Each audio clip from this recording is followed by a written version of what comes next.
Welcome to the video edition of Arts and Times, the Tri-County Arts Calendar. Each quarter, we highlight regional artists who work and exhibit in our area, as well as some of our must-see cultural and natural attractions. Kirk McBride is inspired by those special moments when the light plays across the landscape, making magic.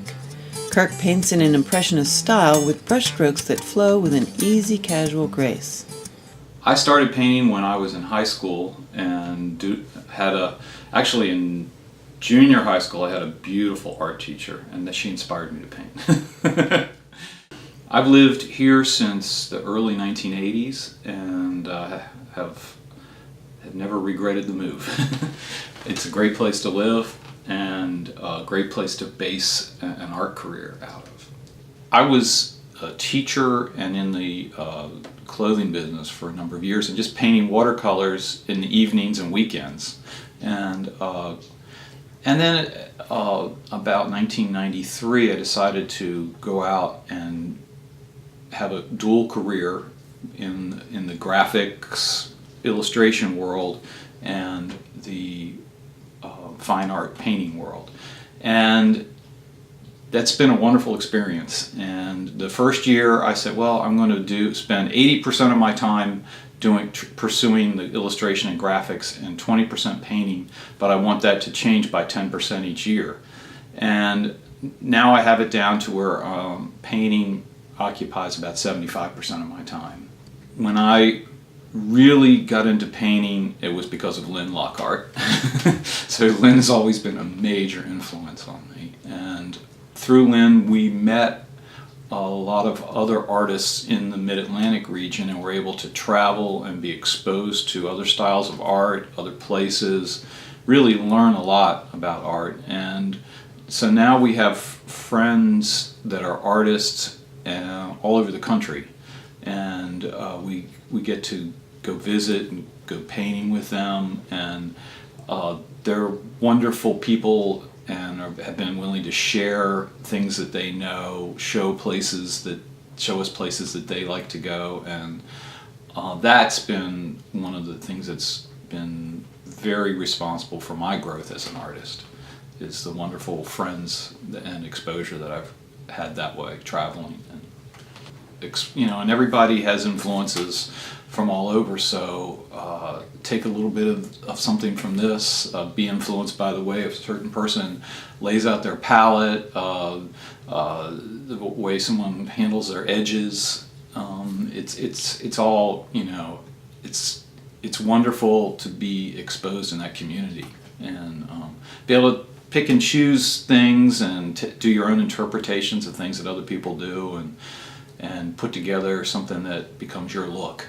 The Eastern Shore is an affordable place to live. It is a beautiful place to live. It's a conveniently located place to live. If you're like me, I love to paint and be inspired by things around the Eastern Shore, but I really get charged up when I get to travel.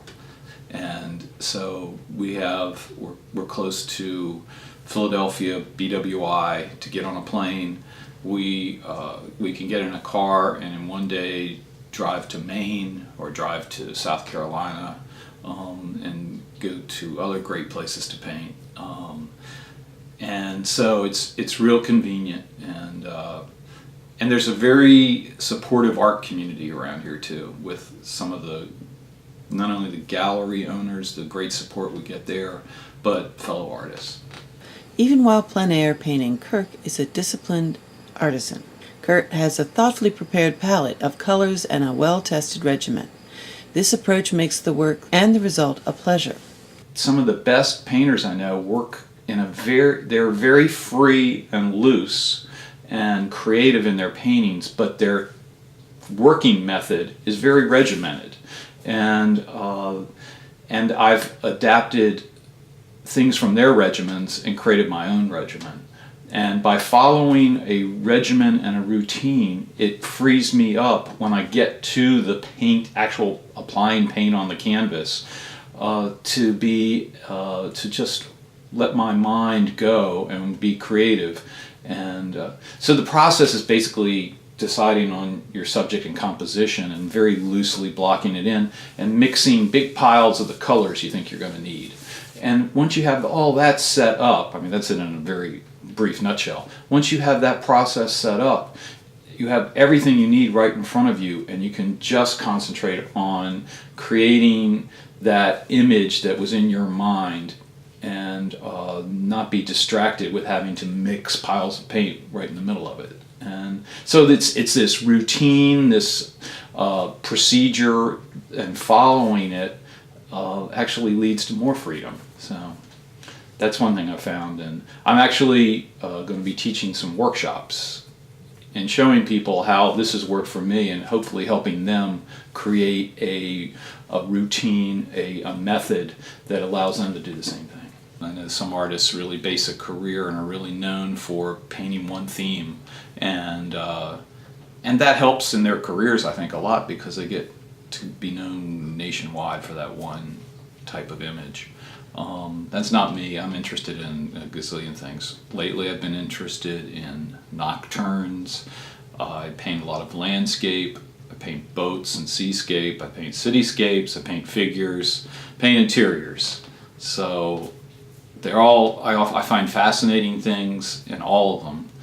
And when asked about it, I often respond the common thread through all these different subjects that I paint is kind of, I'm studying the relationship between the light and the shadow in all of them. And that seems to, a strong contrast or an interesting relationship between the light areas and the shadowed areas is a theme that is probably the only common theme between all my paints. I don't know what else I'd do. I tell people if I won the lottery, I don't think my life would change much. I'd probably have the money to travel more. But I'd be doing the same thing on a daily basis. I'd be painting just about every day.